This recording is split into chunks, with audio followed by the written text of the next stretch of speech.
I would like to start off with a bit of factoids.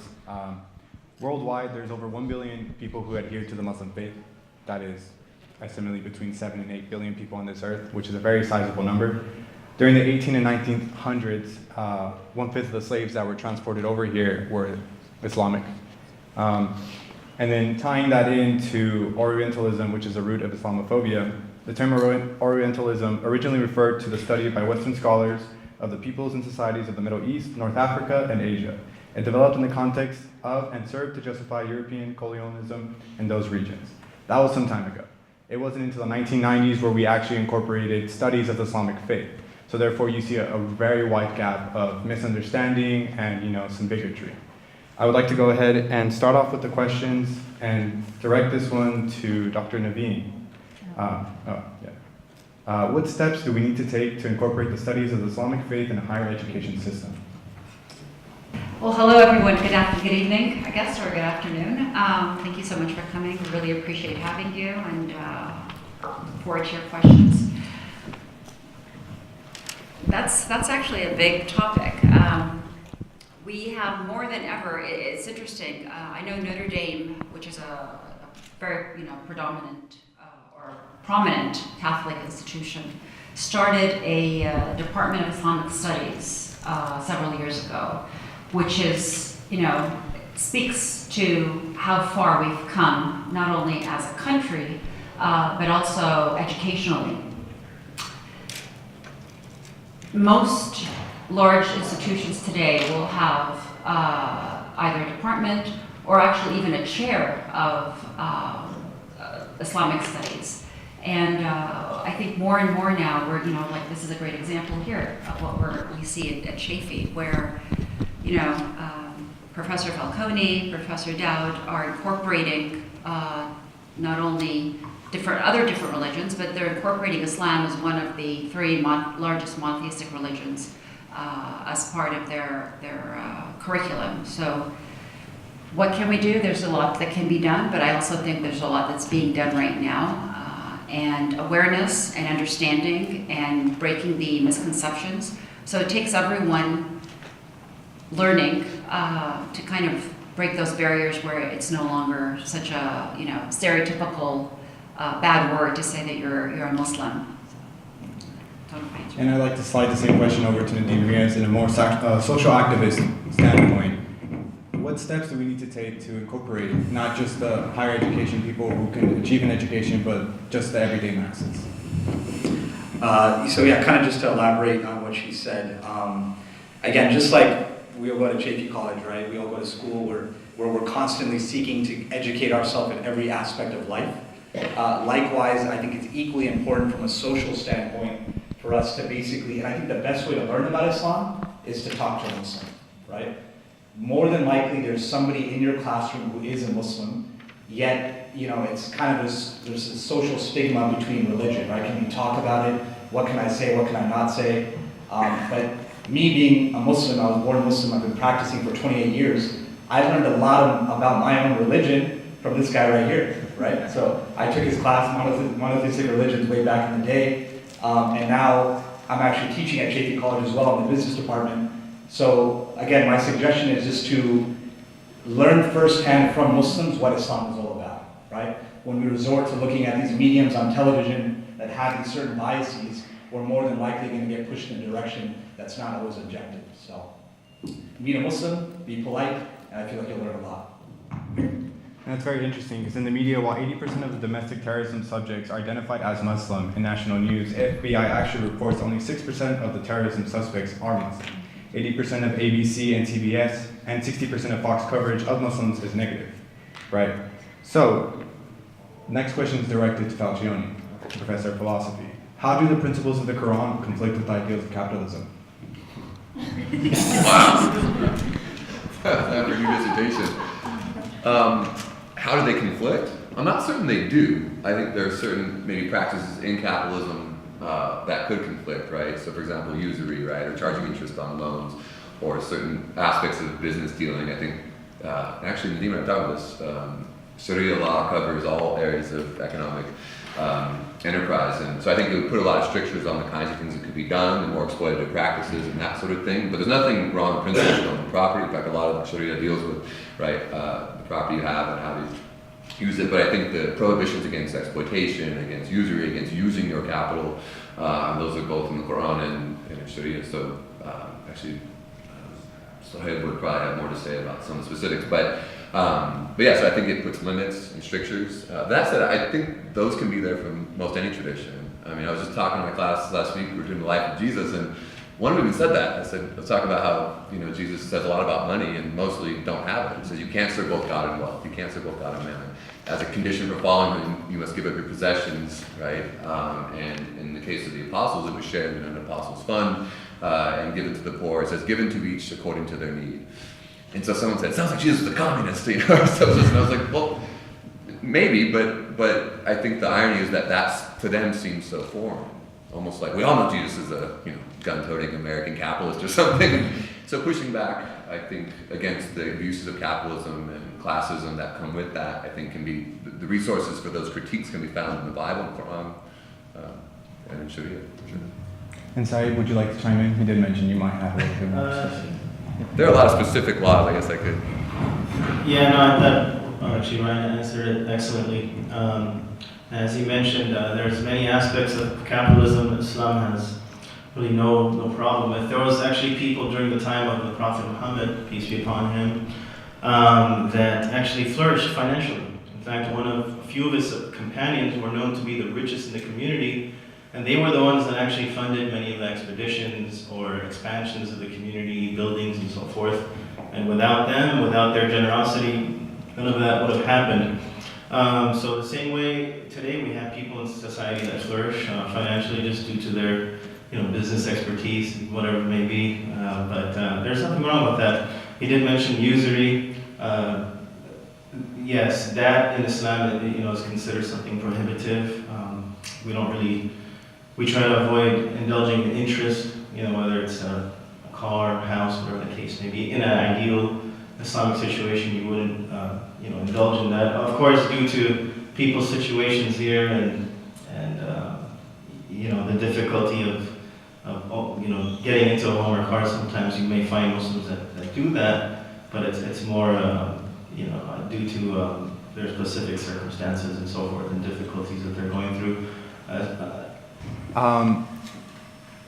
How do we educate and dissolve the stereotypes that are portrayed by the mass media and reiterated by the mass? So an example would be recently one of the Ukaipa mayors put out an anti-Semitic response, right? So if we're having this in a local level, considering that media influences it a lot, and the fact that we didn't put forth studies until the 1990s on the Islamic faith, how do we combat it? I would like to direct the question to Nadeem. Riaz. So again, there's a lot of ways to combat it. I mean, one of the great ways is to have, for example, there are organizations that we have that need to respond to it with the facts, right? So social media, right? First Amendment right, you can say whatever you want, but then it's very important to make sure that what you're hearing, again, look at the source of where it's coming from, right? To make sure, again, there's no biases, there's no political agenda. So for example, if you're hearing something that's being stated about Islam from someone who might not even be of the faith, we should question that, right? We're all, you know, intellectuals, we study, we ask questions, and that's something that Islam encourages even us to do, right? Where if something is not clear, we question it. We read, we study, and we make sure we firmly attest to it based on our research. So I think my suggestion would be to look into it, right? If it doesn't make sense, you know, find out, further research into it, and talk to a Muslim. I mean, and Nadeem mentioned it earlier, I mean, sometimes it's simple as getting to know your local Muslims, right? I think sometimes those stereotypes are shattered through the truth of your experience. And so when someone says all Muslims are X or Muslims are seen to be X, you can say, well, I know a bunch and none of them are like that. In my experience, none of them are like that, right? And at least in amongst those that I know. And of course, people do exist of all faiths and all traditions that do heinous things or whatever, but having some context and some concrete experience to locate that context and to speak from, right, a position of real life knowledge, I think can help. The academic piece is there, and obviously I teach courses on Islam, and I think that's important, maybe just to keep myself employed, but but I think, yeah, combating ignorance directly at every level, right? And then even in the media that's occurring to address that. So, you know, to write to those news outlets and to post links to more, you know, informative and informed articles is important. I don't know. It's tough for me. I've engaged in kind of the Twitterverse and Instagram and Facebook debates over the years, and I don't do that much anymore. But I'm glad when people do it and do it well. I don't know that I'm the person for that. So I think combating those things when they occur is great. But often just, you know, changing the lives of individual people and their approaches often can cultivate that change overall. You have a critical mass that knows better and knows more and is pushing back. I think that's important. So yeah, know your stuff, speak out against ignorance, speak up often. I'm an adjunct professor of consumer behavior and marketing. And I remember immediately following, when I graduated and got my PhD, and I started my first class at UC Irvine, there was no rate your professor on me, right? I was an unknown person. And everyone walked in, you know, they don't know who I am. And so I walked into the lecture hall, and the hall was full, and I made my way up. And I can see everyone's face kind of drop, like they had this like, oh my God, who is this who's going to be, you know, teaching this entire quarter? And it was interesting because the moment I opened my mouth and they realized that I was not fresh off some boat, they were like, okay, this might be okay. And it takes talking, and it takes not necessarily, you know, in class, I don't like to be the, you know, I'm the token Muslim, let me preach from my pulpit here. I like, you know, and I teach my children this, I like to lead by example. And so, just like they were saying, if you meet a Muslim, that person might change your opinion. And so I have, you know, basically an audience of 80 that I can control for an entire quarter. And if I present myself appropriately, if I provide a good example of someone who does wear the veil on a regular basis, of course, then, you know, I do have students that will come up and ask me, I don't mean to be rude, but can I ask you a question? And I welcome those questions. But I think, you know, in addition to what everyone is saying, we can't just put the onus on others to come and ask or to come and get educated. You know, it's lovely if you do, because I think, you know, as human beings, we need to, you know, engage with others and learn about people, learn about different cultures, because we do live in such a global world now. But the onus is also on Muslims to educate, you know, everyone else, quite frankly. We've been, as a community, we've been in such a bubble for so long. You worry about what everyone's going to say about you. Let's just, you know, walk by the side of the wall and not make eye contact because, God forbid, someone's going to get the wrong idea about us. And that's not the correct position to take. Muslims are God-fearing, peaceful people, and the word Islam itself in Arabic means peace.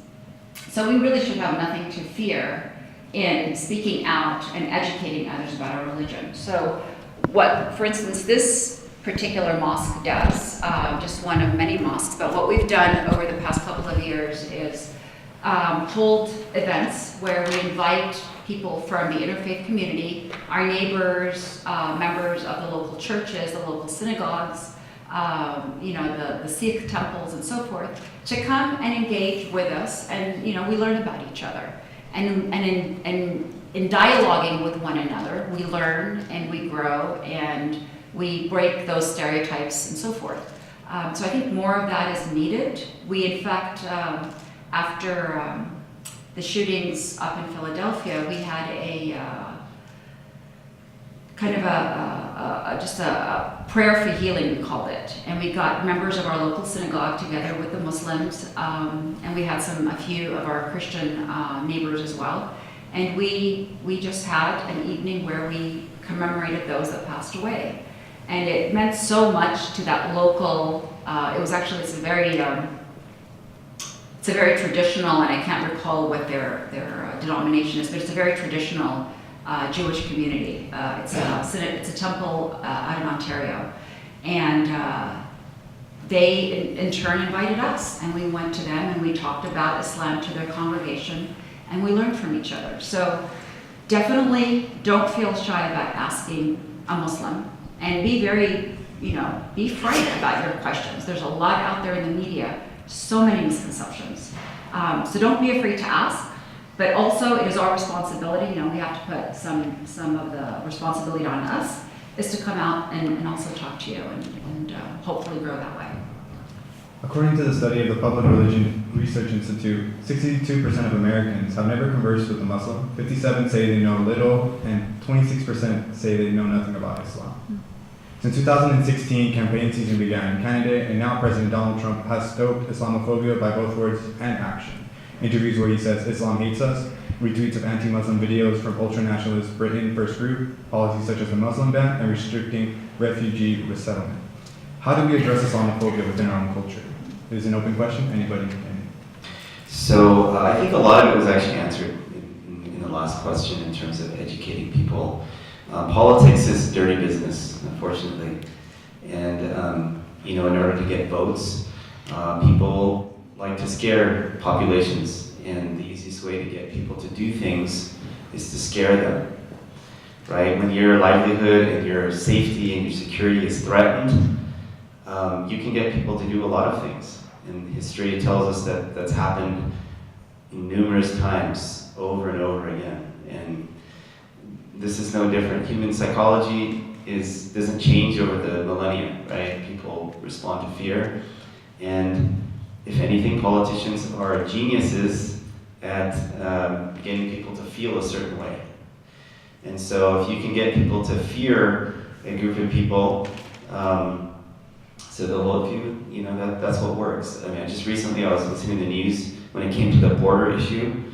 So it seemed like things were stalling. So what did I hear tweeted about was there was somebody who saw a prayer rug at the border, in one of the borders. They found a prayer rug there, right? So what is that saying? Oh, well, it's not just people from Mexico coming. It's Muslims are coming now too, right? We don't know what they're doing. They might be coming over and doing all kinds of nefarious things.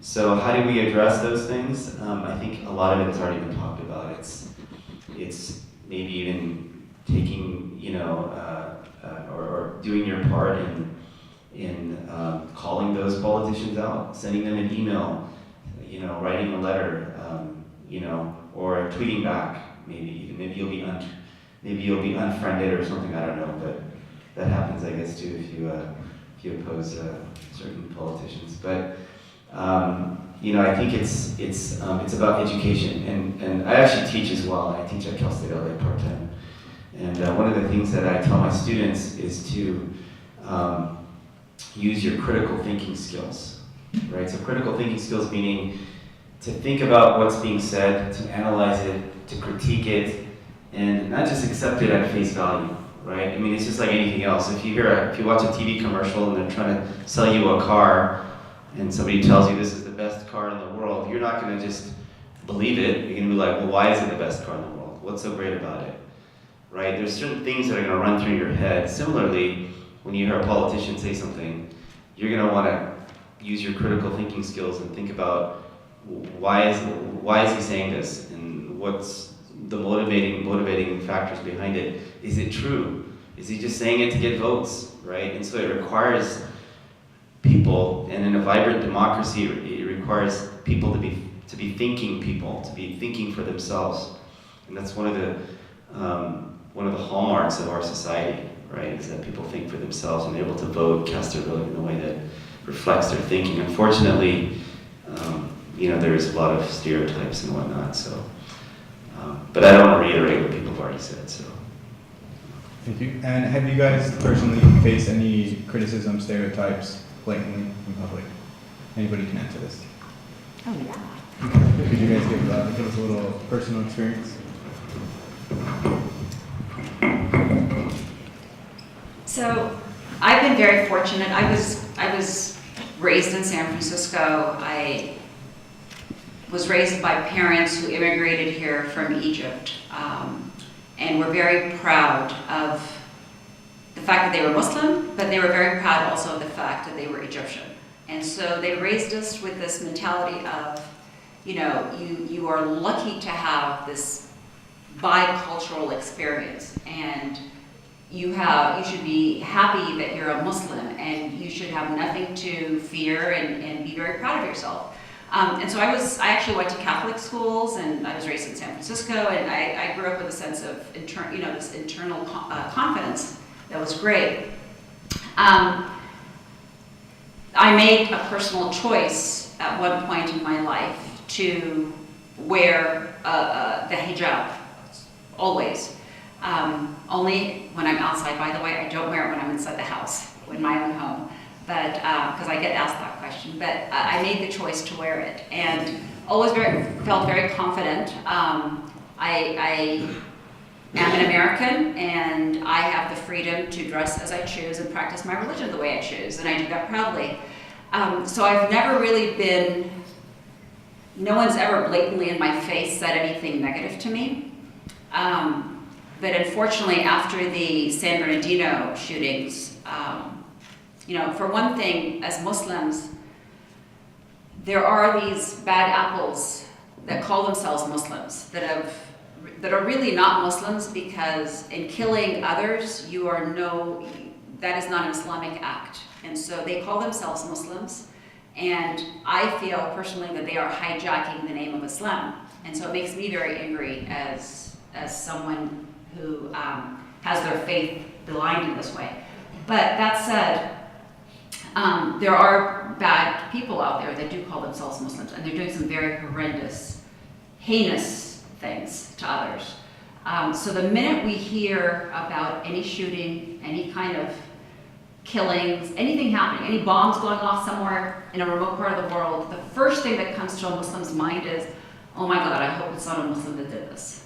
That's the first thing you think of. And you get this feeling in the pit of your stomach, like, oh gosh, So when the shootings happened at the synagogue, that was the first thing that went through my mind. Gosh, I hope it's not a Muslim. And when they said it, when they mentioned that it was just some, guy, they did say Muslim. The first thing they would have said was, it's a Muslim. When they don't mention that it's a Muslim, you know it's not a Muslim. And so it's like, phew, not a Muslim, good, we're good to go. They never really mentioned the guy's name. You heard his name like fleetingly, and then it was, poor guy has some mental illnesses, he had a horrendous childhood. There was always an excuse for it. But if it was a Muslim, it would have been, he's a Muslim. We still don't know what the religion of this guy was, but that's a side note. So when San Bernardino happened several years ago, it was a pretty bad thing. And I was in the parking lot one day, driving, and I had my kids in the car with me, and this teenager, he was a teenager, he was my kid's age. He put down his window and he called me a towel head. I think that's what he said. I felt that I had been attacked, physically attacked. It was, you would think, my son, who was at the time, some silly preteen, starts laughing, hysterically. And I looked at him and I was crying because I felt that someone had attacked me. I mean, he might as well have raped me, to be quite honest, because that's how deeply I felt it, and it had nothing to do with me. He doesn't know me. He just saw this piece of fabric on my head. So yeah, that was the only time. I'm very fortunate, but it was, I feel for people that are attacked on a regular basis.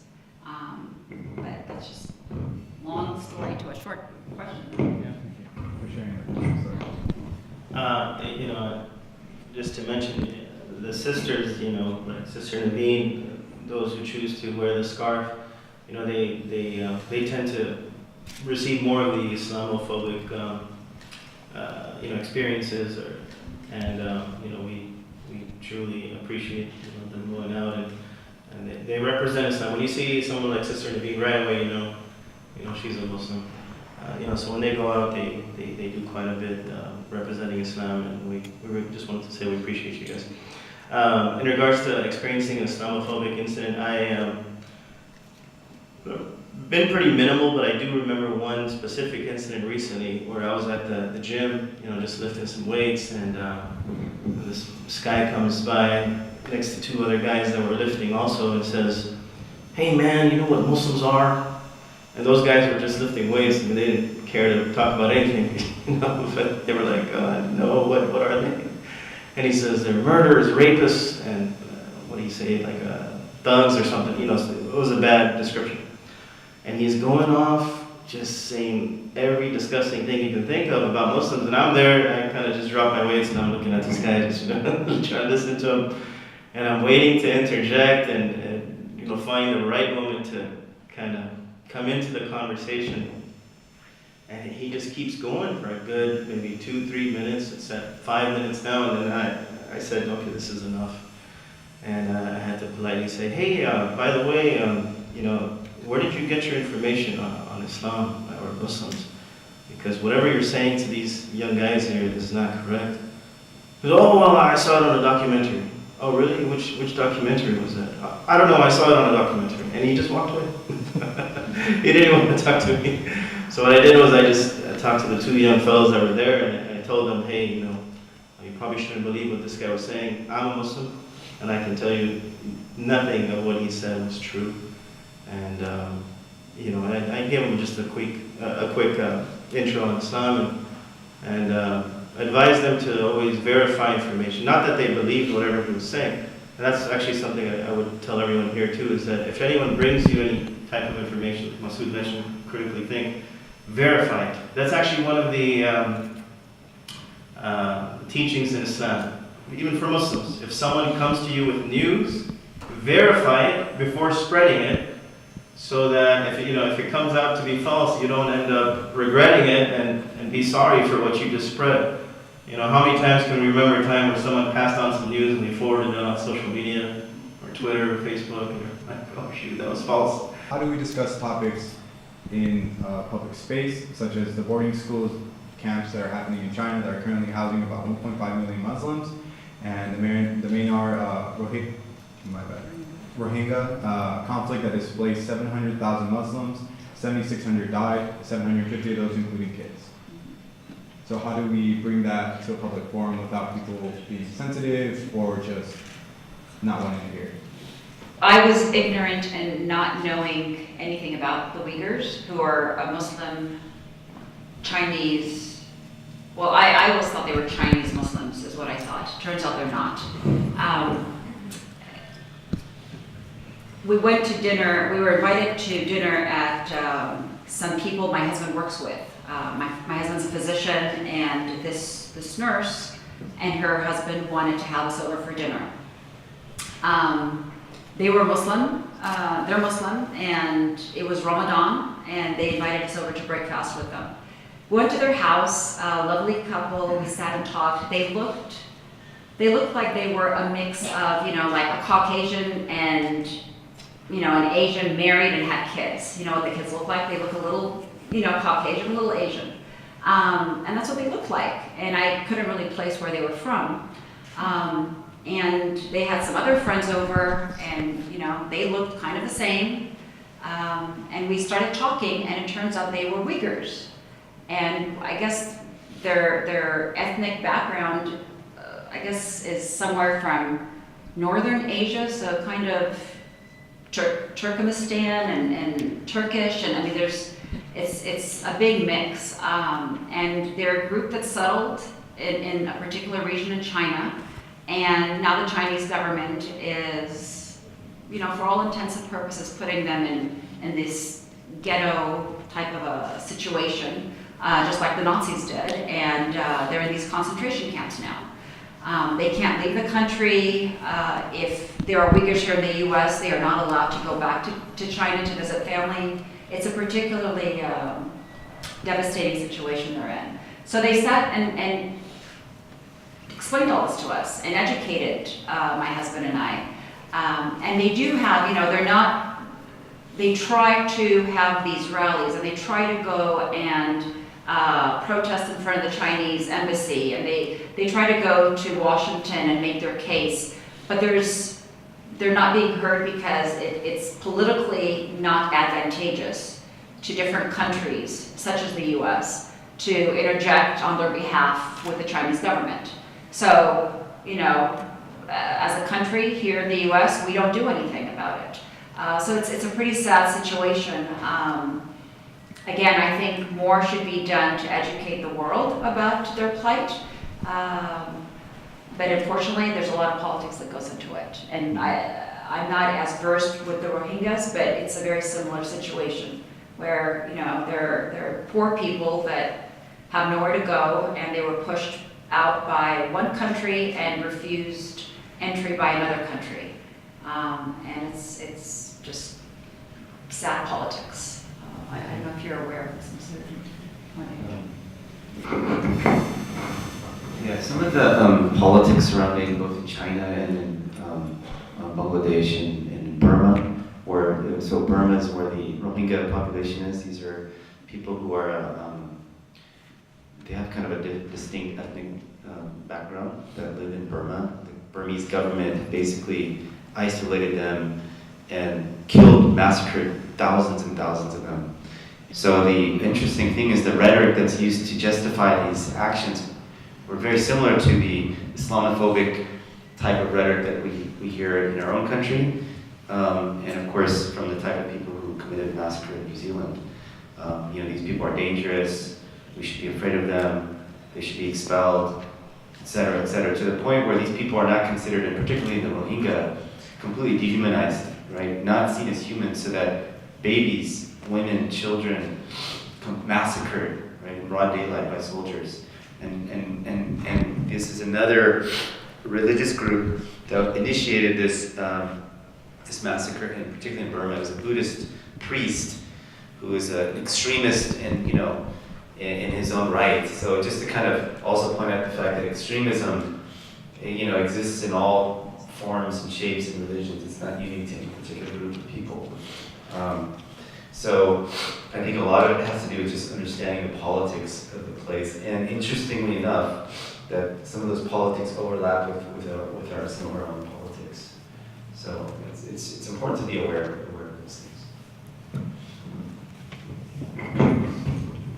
Yeah, and I won't say too much about those particular cases, but some of you, from one of the courses I teach, which is the Holocaust course, and we're writing a section of kind of the rise of the National Socialist Party in Nazi Germany, and students are already seeing the writing on the wall, like, oh wow, we see this, you know, some of this rhetoric here, we see it in the ethno-nationalism in Western and Eastern Europe, we see it in the religious ethno-nationalism in Burma and elsewhere. We haven't made those connections yet, but I mean, I haven't spoken of them, but students have started asking, is this kind of like what's going on here? And I'm like, well, yeah. And so I think being able to talk about these things are important and connect them with their history. And when we see any group of people, right, who are defining what it means to be a part of a region or a part of a country, and that usually breaks down along ethnic and religious and other lines, be aware of that and realize this isn't a new game. This has been played since, you know, history of civilization, and we need to combat that. And you said, starting here, right? When you hear that rhetoric of defining, whether it's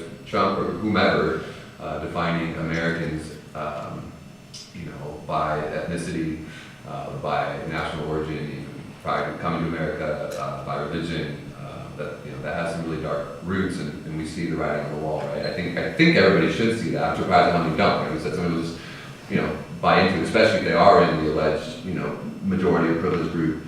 And so I think people within an ethno-nationalist identity that is the majority group need to especially be vigilant in calling out others, right? So if you're a white Christian American, I think you have the lion's share of the duty here to call it out and say, I will not be identified with this group of people and define Americanism by ethno-nationalism. But to be clear, it's on the rise. I mean, I was just talking about statistics in a panel we did a couple weeks ago.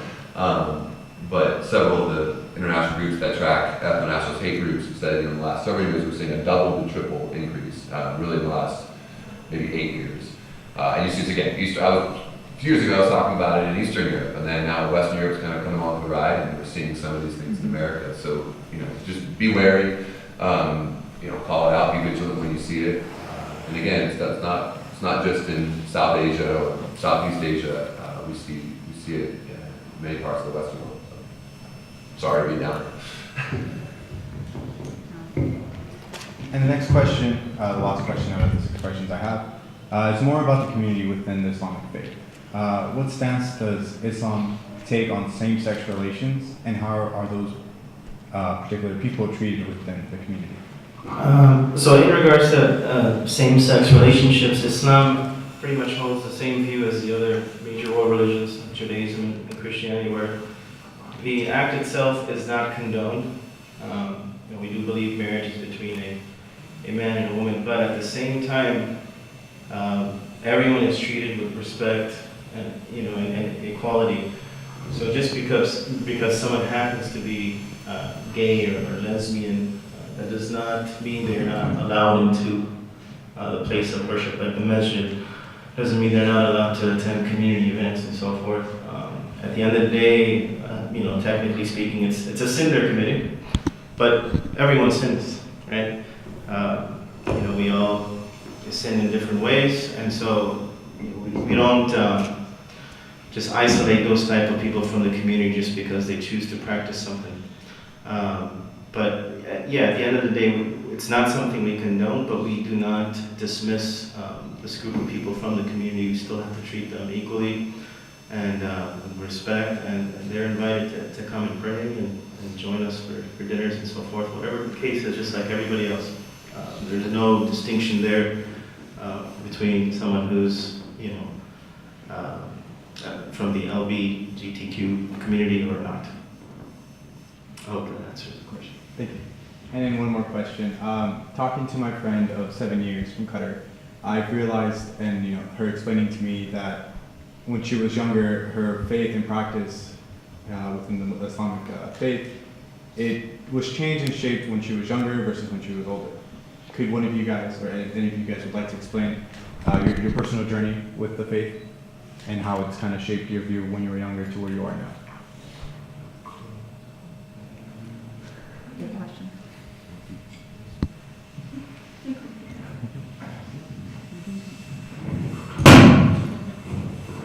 Guess it's on the youngest one.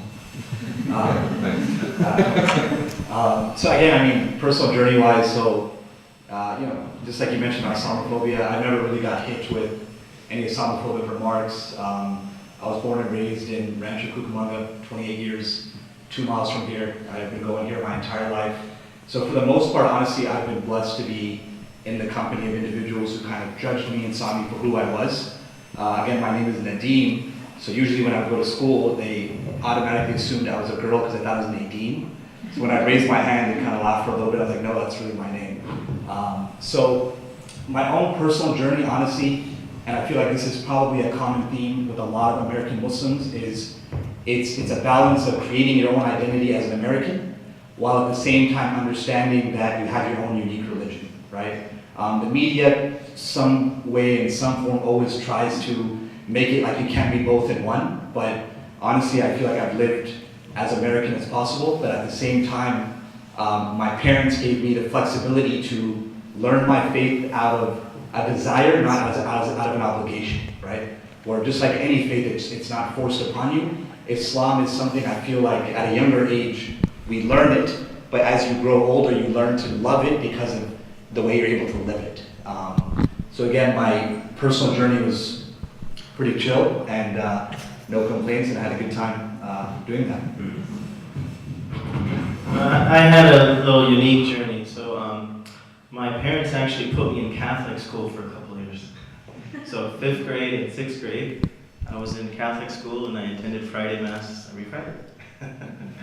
It was a very unique experience. And some of you may be asking, why did they do that? They actually wanted me to learn about other religions, and they had no problem with the school because it was a very good private school, and they had no problem with me learning about a different religion. So I went ahead and, I went to the school for a couple of years and learned a lot about the Catholic faith, although I didn't embrace it, but I was basically spending my majority of my time with Catholic folks for a couple of years. Going on to high school, and this is really the reality of many people here, by the way, especially the generation I came from. A lot of Muslims migrated here not to spread Islam or teach Islam to America, but rather they came here to, either they were escaping some persecution back home, or they came to make some Benjamins. They came to make money. And so, my parents were really occupied doing their work. Both of them worked. Me and my sister were home alone. And we didn't really practice Islam much. And it got to a point in high school where, and my parents don't know this, but if someone asked me, are you a Muslim? I would say no.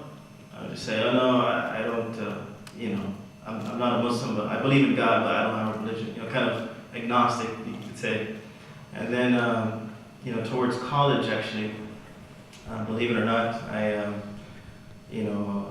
was around some nice people, and one day I listened to the recitation of the Quran, and it touched my heart, and I wanted to learn more, and I realized that I was missing out on a lot, and I didn't really know much about my religion, or at least as much as I should have, and that caused me to learn about it more. And then I took a trip over to Mecca and Medina, the two most sacred places of Islam. I came back, a refreshed person, and I wanted to pray 5 times a day. And in fact, I still remember till today, our family wasn't practicing at the time at all. We were all just sitting watching TV one day, watching a movie, and I get up from the movie and I go over to the living room and I decide to pray. And everyone got up and they were like, what is he doing? He's tripping. And they all started laughing and smiling, like, what is wrong with you? I'm like, oh, I'm praying. I'm supposed to pray. And then it just became a habit, and I started doing it 5 times a day. And believe it or not, now my whole family prays 5 times a day, and they're all practicing. So it was a journey not just for me, but for my whole family.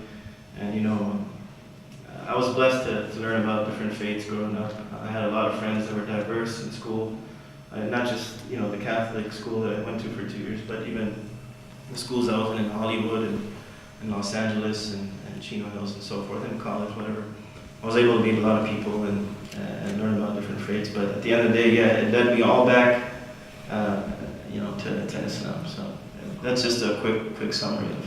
So to touch up, you said that you would go to school and when they would ask you, you wouldn't honestly respond to your faith. Did you ever have an inner conflict with the ideals at school and your ideals at home? And how did you resolve that? Yeah, you all went to high school. I'm sure some of you just came out of it. There's a lot of peer pressure in high school, right? Everyone tries to be cool. Everyone wants to fit in with a certain crowd. You want to avoid a certain crowd. And, unfortunately, like I mentioned, my parents were so busy at the time. May God bless them. Without them, I would not be able to be where I am today. But at the same time, they didn't have the time to really, teach Islam and go over these things just because they were working so hard. So I was pretty much just left with whatever I saw in school, And it was tough because obviously, kids don't know much.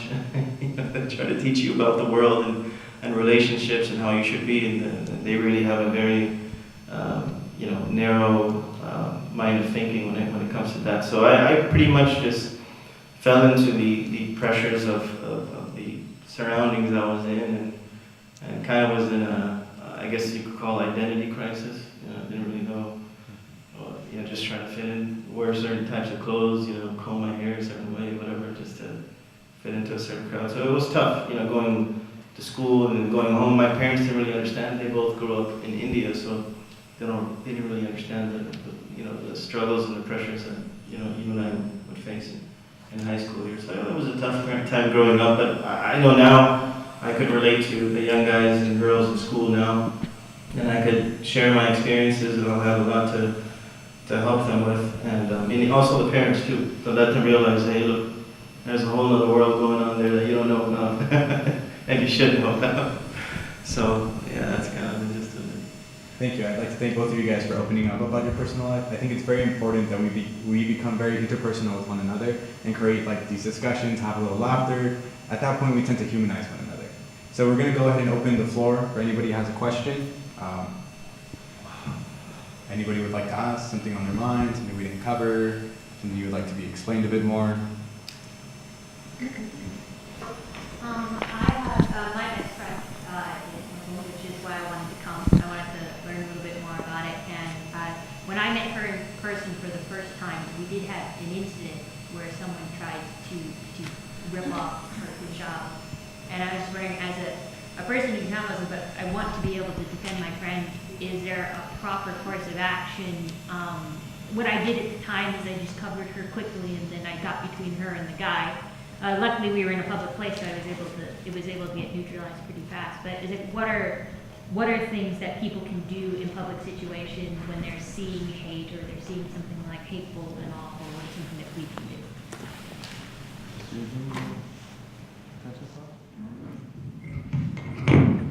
I mean, hate is hate, and ugliness is ugliness, regardless of what it's directed at. And we, in moments where we're taken aback by an incident like that, by any incident of hate, you'll react naturally and what comes automatically to you and what will come, organically to you. And so you did what you felt was right at the time. And that's always the most helpful thing, is to feel, I would imagine if I was in that situation, I would just want to feel protected by those that were with me, that were safe people for me. And so I think you did beautifully by protecting her that way, so thank you. I actually had a funny story. So I have 5 kids. I have twins and then I have 3 others. I always feel I must clarify to people that I wasn't pregnant 5 times. I was pregnant only 4 times because it's going to make a big difference, right? But anyway, I was delivering I think it was my 3rd kid. And by then I had decided, when I was pregnant with her, I decided to wear the hijab full time. And so, she took her time making her appearance in the world. And, the doctor had to come in, give me an epidural. No, I don't want to take any drugs. No, you need the epidural. Let's move things along, that type of a thing. And so I was wearing just a loose, my hijab loosely like you.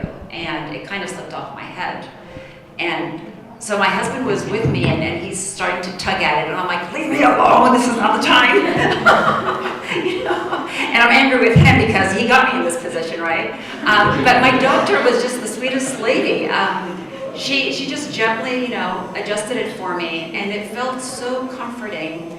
Not that I didn't appreciate my husband, but he irritated me at that point, just don't get me wrong. But it was just comforting to know that someone who I trusted had my back in that sense, if you will. So thank you for what you did to your friend. It's very nice, thank you. Yeah, that was very brave. I would, just from a security perspective, and maybe some pepper spray, just carry it. I'm just curious, what changed in your life that made you want to wear that? So in Islam, the Quran teaches us that out of modesty and so forth, that a woman should be covered.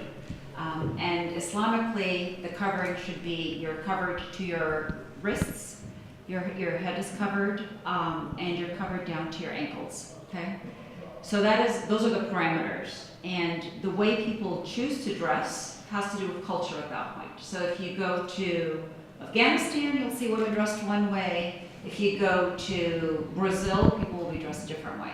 So as long as you follow the parameters, you can dress in any way you want.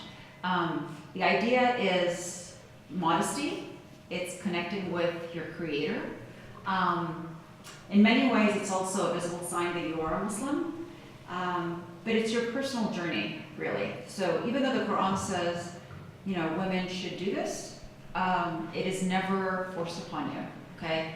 It should not be forced upon you. So Islamically, it should not be forced. It is a choice.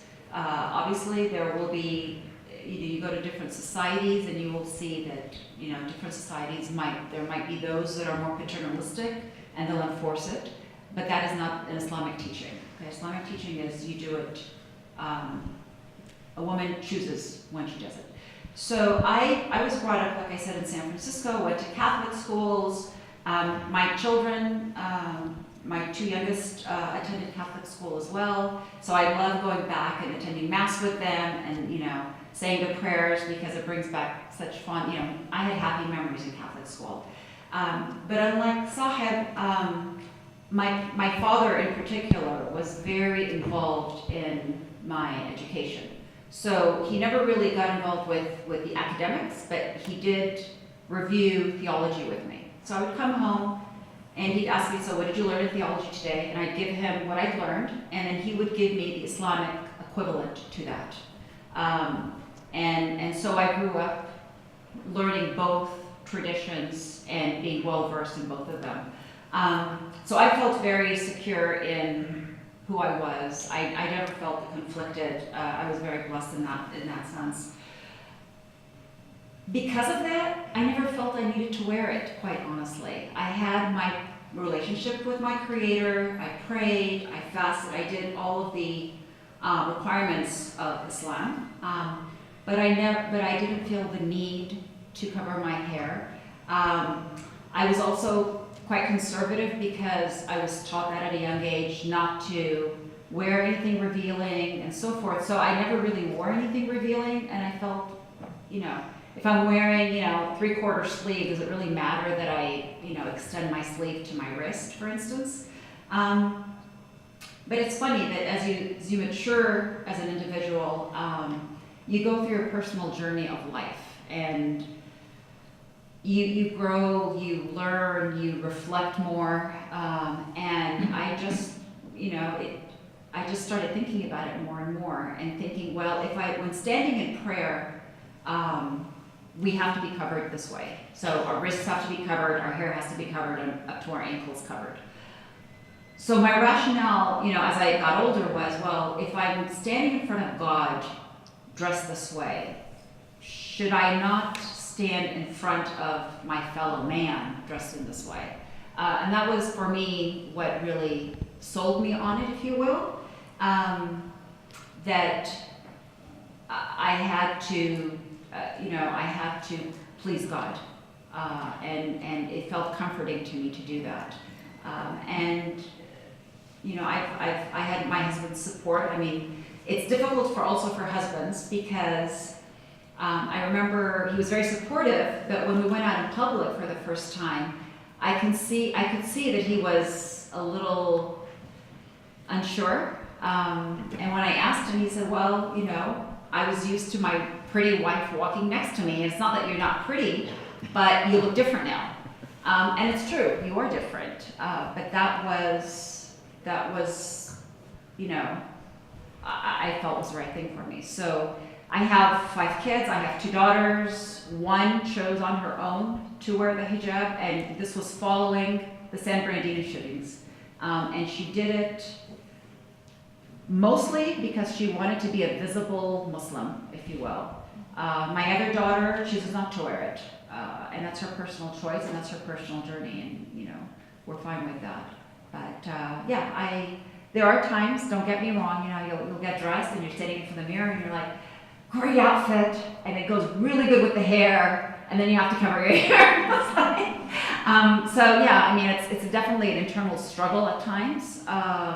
But I think it's part of our struggle. We struggle with anything as a human being, and so it's been interesting. It's been interesting. Yeah, it'll be 22 years actually in a couple of weeks. So it's been a while. Yeah. And I'm sorry, you had a question. You've been very patient. So actually, that was my question, Oh, okay. but brought up something else. So as far as modesty goes, is there any standards that you would say pertain specifically to men of the religion, or is that more specifically, No, the men definitely go for it. Yeah, modesty goes both ways. So, you can't have your wife walking in hijab, your guys in short shorts. But for the men, so they should have actually what's considered the aura. They should have everything covered up to their knees, and everything above their navel. That doesn't mean they can walk without a shirt and shorts. Modesty is highly encouraged. So, and on top of that, none of their clothing should be revealing, where it's showing, the shape of their body and so forth. So there's modesty when it comes to men's clothing as well. It's not the same as she mentioned. The women cover all the way up to the wrist, the hair, and all the way down to their ankles. Men are not required to obviously cover their hair, or even up to their wrists and ankles.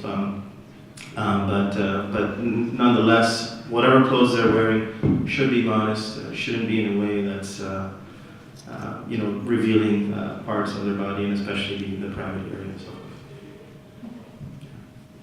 Mm-hmm. Do we have any other questions? Yeah.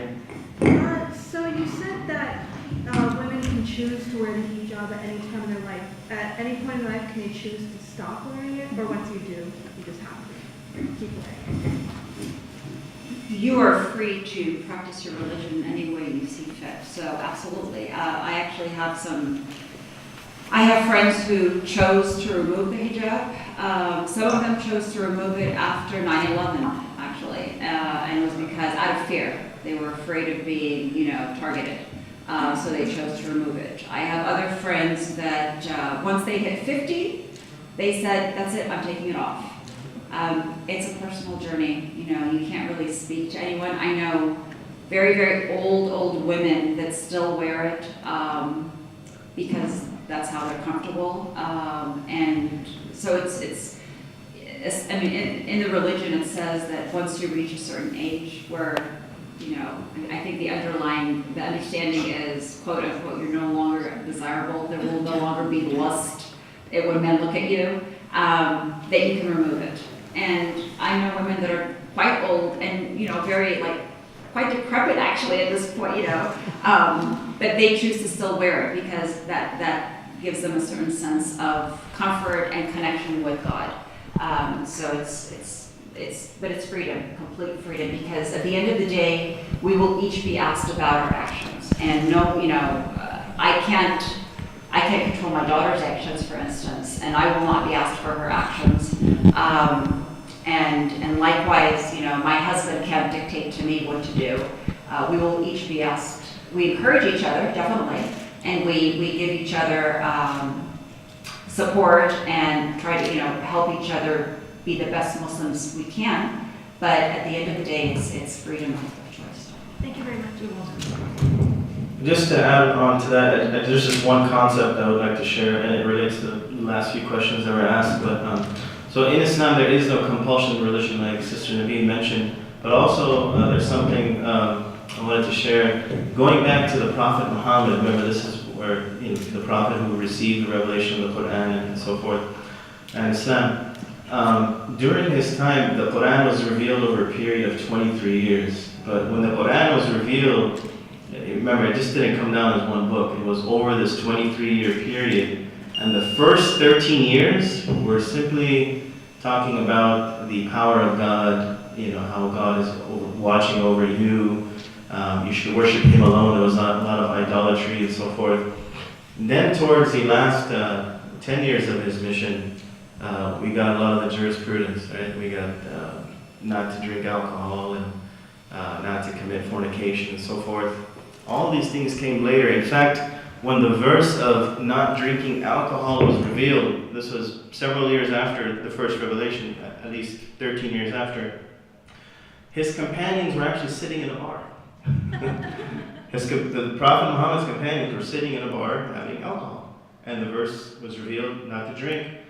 But at that point, their faith was so strong that when that verse was revealed, it was noted that alcohol flooded the streets of Medina, meaning they gave it up right away. But they were at a point of such spiritual strength that they were willing to do whatever was revealed and do it right away. But that took time. And this journey takes time for every single person. It's not practical that you give someone all of Islam in one book or one meeting and say, you got to do this, starting now. That's not going to happen. It is a journey, and it's a journey for every single person. Some will do it sooner, some will do it later.